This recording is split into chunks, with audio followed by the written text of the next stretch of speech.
ओम नमः शिवाय। श्री सुस्तानी परमेश्वरीमा सधैँ मन लागिरहोस्। एक चित्त भई शुद्ध मनले सुस्तानी माताप्रति विश्वास गरी व्रतकालमा पूर्ण निष्ठा प्रयोग गरी सुस्तानी परमेश्वरीमा भक्तिभाव लागिरहोस् तपाईको। यदि कुनै कारणवश व्रत बस्न नपाएकाहरूले नियमित रूपमा यो 1 महिना अवधिभर श्री सुस्तानी परमेश्वरीको व्रत महिमा कथा श्रवण मात्र भए पनि अनिवार्य गर्नुहोला। एक चित्त भई शुद्ध मनले हातमा पुष्प लिई अलि नजिक सर्नुहोस् है। ओम यं ब्रह्मा वरुणेन्द्र रुद्र मरुतः स्तुवन्ति दिव्यै स्तवै व्यर्दै साङ्गपद कर्मोपनिषदै गायन्ति यं सामगा ध्यानावस्थित तद्गतेन मनसा पश्यन्ति यं योगिनो यस्यान्तं न विदुषुरासुरगणा देवाय तस्मै नमः। श्रीमन्चन्दन चर्चितो जलपु शुक्लाम्बरा माल्लिका मालालङ्कृत कुण्डला परवीर्षन् मुक्तावली शोभिता सर्वज्ञान निदान पुस्तकधरी रुद्राक्षमाला धरी वाग्देवी वदनाम्बुजे वसतु मे त्रैलोक्यमाता चिरम्। मूकं करोति वाचालं पङ्गुलङ्घयते गिरं यत्कृपातहं वन्दे परमानन्द माधवम्। नमो भगवते तस्मै व्यासाय मिततेजसे यस्य प्रसादच्छामि नारायण कथामिमाम्। नारायणं नमस्कृत्य नरं चैव नरोत्तमं देवी सरस्वती व्यासं ततो जयमुदीरयेत्। अथ सप्तविंशोऽध्याय। कुमारजी आज्ञा गर्नुहुन्छ, हे अगस्त्य मुनि, डोलेहरू चन्द्रावती भएको ठाउँमा आएर हे महारानी, हामीले स्वर्गका अप्सरालाई श्री सुस्तानी परमेश्वरीको व्रत गर्न लागेको देख्यौं। उनका साथमा हामीले पनि पूजा गर्न लाग्यौं र विलम्ब भयो, क्षमा गर्नुहोस्। तपाईलाई पनि श्री सुस्तानी परमेश्वरीको प्रसाद ल्याइदिएका छौं, लिनुहोस् भनी प्रसाद दिए। तिनीहरूले ल्याइदिएको छ, लिनुहोस् भनेको सुनि चन्द्रावती रिसले चुर चुर भएर राता राता आँखा गरी दारा किटी नागले झैं निश्वास फेर्दै ठूलो स्वरले गर्जन गर्दै, हे पापी डोले हो, मलाई यस्ता वनमा एक्लै छोडी व्रत गर्न पछि लाग्यो। नोकरहरूको धर्म यही हो। त्यस व्रतले तिमीहरूलाई खान दिन्छ कि के गर्छ? त्यो सुस्तानी भनेकी कहाँकी देवी हो? आजसम्म मैले त्यसको नाउँ सुनेकी पनि थिएन, जानेकी पनि छैन। त्यसले के गर्न सक्छे? तिमीहरूले मलाई नटेरेको हो। वनमा भएर पो नत्र तिमीहरूको आज के गति हुने थियो? आफूलाई कहिले पुगुला भन्ने हदपत छ, तिमीहरूलाई भने यहाँ डरसम्म छैन। अपराधी रहेछौ भनी म्यानाबाट निस्की डोलेका हातदेखि श्री सुस्तानी परमेश्वरीको प्रसाद खोसी थु थु गरी थुकी गोडाले कुल्ची दलिदिन् र भनिन्, अब पनि यसै गरौला कि मलाई चाँडै लैजाओ। डोलेहरू डरले थरथर काँप्दै आँखादेखि बरबर आँसु खसाली केही पनि भन्न नसकी मनले श्री सुस्तानी परमेश्वरीलाई सम्झी चुप लागि म्याना बोकी हिँडे। लावण्य देशका नजिकै शाली नाउँको एक नदी थिइन्।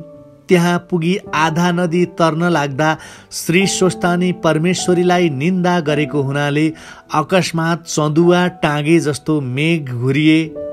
मुसलधारे पानी बर्सियो, ठूलो हुरी बतास लाग्यो र नदीको पुल भत्की चन्द्रावती म्यानाबाट खसी शाली नदीमा परिन्।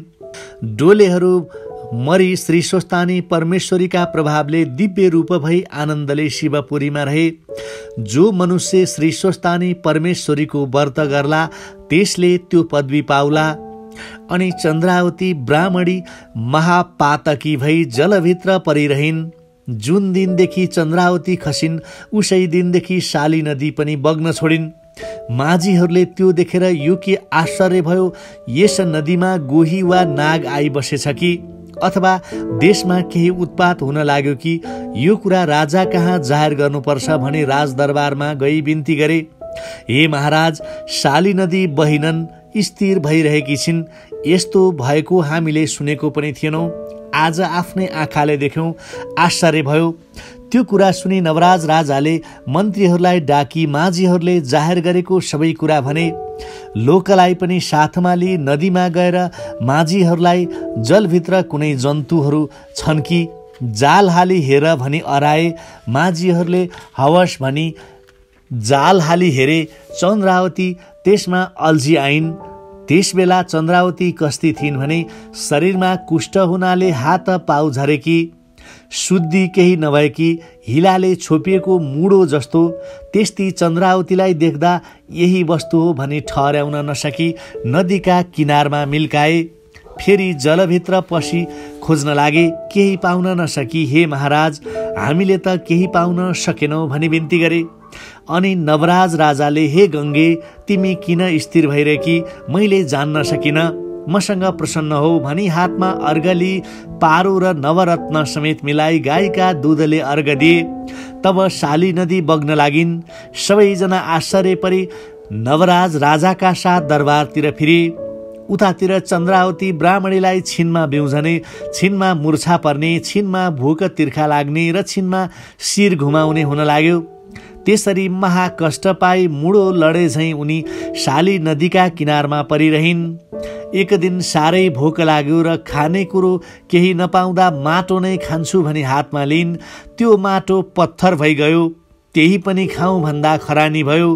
त्यही खरानी पनि खाउँ भन्दा ठुलो बतासाई उडाइ लगिदियो। श्री स्वस्तानी परमेश्वरीलाई निन्दा गर्नाले यसरी शीत प्यास भोकदेखि नाना दुःख पाइरहिन्। यता नवराज राजाले आफ्ना राज्यमा भएका सबै ब्राह्मणहरूलाई निमन्त्रणा गर्न पठाई ब्राह्मण भोजनको तयारी गराए। नवलपुरका कपिल नाउँ गरेका 2 भाइ ब्राह्मण पनि राजाका ब्राह्मण भोजनमा जान भनी त्यतैबाट आएका चन्द्रावतीले देखिन् र तिमीहरू को हौ, कहाँ जान आयो भनी सोधिन्। ब्राह्मणहरूले, हामी कपिल नाउँका ब्राह्मण हौँ, लावण्य देशमा नवराज राजा कहाँ ब्राह्मण भोजनमा निम्ता मान्न जान लागिरहेछौँ भने। तब चन्द्रावती भन्दछिन्, हे ब्राह्मण हो, 5 दिन भयो मैले केही खान पाएकी छैन। तिमीहरू भोजनमा जाने भए मलाई पनि केही मागी ल्याइदिए पुण्य होला। म अनाथलाई दया गर। अनि ब्राह्मणहरू भन्छन्, हे पापिनी, अहिले हामी यसै हुन्छ भन्न सक्दैनौँ, किनभने राजाका दरबारमा के कसो हुन्छ। फेरि हाम्रो ब्राह्मणको जात ल्याउन हुने चिज दिए त ल्याउला, नत्र के गरौँला। आशा त गरेस् तर भर नपरेस् भनी लावण्य देशमा गए। नवराज राजाले सबै ब्राह्मणलाई पूजा गरी दक्षिणा दिई भोजन गराए। भोजन गरिसकेपछि ब्राह्मणहरू नवराज राजालाई आशीर्वाद दिई आनन्द साथ आफ्ना आफ्ना घर गए। ती नवलपुरका कपिल ब्राह्मण 2 भाइले अघिको कुरा झट्ट सम्झेर त्यसै जाउँ भने त्यो पापिनी आशा गरिरहेकी होली, केही लगिदिउँ भने कसरी माग्ने, लोभी भन्ने पो हुन् कि भनी केही भन्न नसकी भोजन गरेकै ठाउँमा कहिले यता कहिले उता गरिरहे। ती ब्राह्मणले त्यसो गरेको गोमा रानीले देखिन् र भण्डारेलाई डाकी, हे भण्डारे हो, ती ब्राह्मणहरूले खान पाएनन् कि सन्तोष भएन कि सोध भनिन्। भण्डारेले हवस् भनी, हे ब्राह्मण हो, तपाईँहरूले राम्रोसँग भोजन गर्नु भएन कि अथवा सन्तोष भएन कि, इच्छा भए फेरि भोजन गर्नुहोस् भन्दा उनीहरू भन्छन्, हे भण्डारे, महाराजका कृपाले हामीले इच्छापूर्वक भोजन पनि गर्यौँ, सन्तुष्ट पनि भयौँ। तर यहाँ आउँदा शाली नदीका किनारमा शरीरमा कुष्ठ भएकी, हात पाउ झरेकी एउटी स्त्री जातिले देखी र कहाँ जान्छौ भनी सोधे। हामीले राजाको ब्राह्मण भोजनमा जान्छौँ भन्यौ। उसले, तिमीहरू भोजनमा जाने भए मलाई पनि केही ल्याइदिए धर्म होला। 5 दिन भयो अन्न पानी मुखमा परेको छैन भनेकी थिए। त्यसैले अब यसै जाउँ भने त्यो आशा गरिरहेकी होली, केही लगिदिउँ भने कसरी माग्ने भनी बसिरहेका हौँ। त्यो सब कुरा भण्डारेले गोमा रानीलाई बिन्ती गरे र उनले ती ब्राह्मणले भने जति अन्न दियो भने अराइन्।